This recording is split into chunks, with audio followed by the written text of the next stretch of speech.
சங்கீதம் 7. பென்யமீனியனாகிய கூஸ் என்பவனுடைய வார்த்தைகளின் நிமித்தம் தாவீது கர்த்தரை நோக்கி பாடின சிகாயோன் என்னும் சங்கீதம்.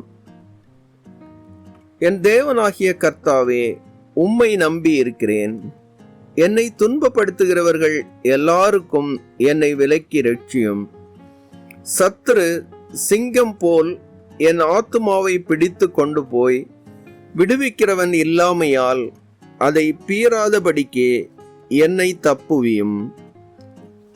என் தேவனாகிய கர்த்தாவே, நான் இதை செய்ததும் என் கைகளில் நியாயக்கேடு இருக்கிறதும் என்னோடே சமாதானமாய் இருந்தவனுக்கு நான் தீமை செய்ததும் காரணம் இல்லாமல் எனக்கு சத்துருவானவனை நான் கொள்ளையிட்டதும் உண்டானால், பகைஞன் என் ஆத்துமாவை தொடர்ந்து பிடித்து என் பிராணனை தரையிலே தள்ளி மிதித்து என் மகிமையை தூளிலே தாழ்த்த கடவன்.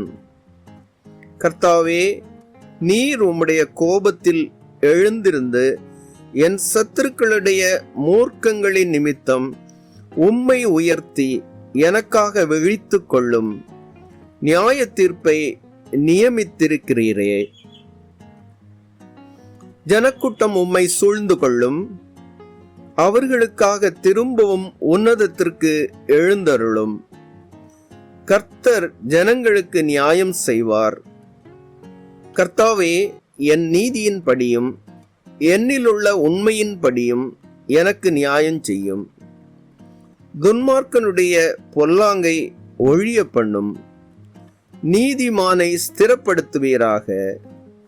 நீதியுள்ளவராயிருக்கிற தேவரீர் இருதயங்களையும் உள்ளிந்திரியங்களையும் சோதித்தறிகிறவர்.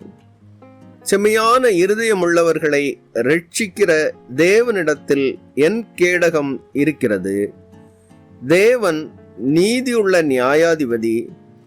அவர் நாள்தோறும் பாவியின் மேல் சினங்கொள்ளுகிற தேவன். அவன் மனம் திரும்பாவிட்டால் அவர் தம்முடைய பட்டயத்தை கருக்காக்குவார். அவர் தம்முடைய வில்லை நாணேற்றி அதை ஆயத்தப்படுத்தி இருக்கிறார். அவனுக்கு மரணாயுதங்களை ஆயத்தம் பண்ணினார்.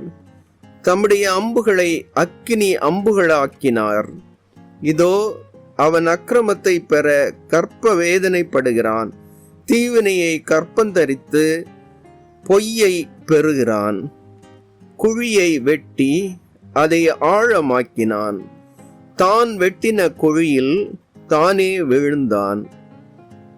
அவன் தீவினை அவன் சிரசின் மேல் திரும்பும். அவன் கொடுமை அவன் உச்சந்தலையின் மேல் இறங்கும். நான் கர்த்தரை அவருடைய நீதியின்படி துதித்து உன்னதமான கர்த்தருடைய நாமத்தை கீர்த்தனம் பண்ணுவேன்.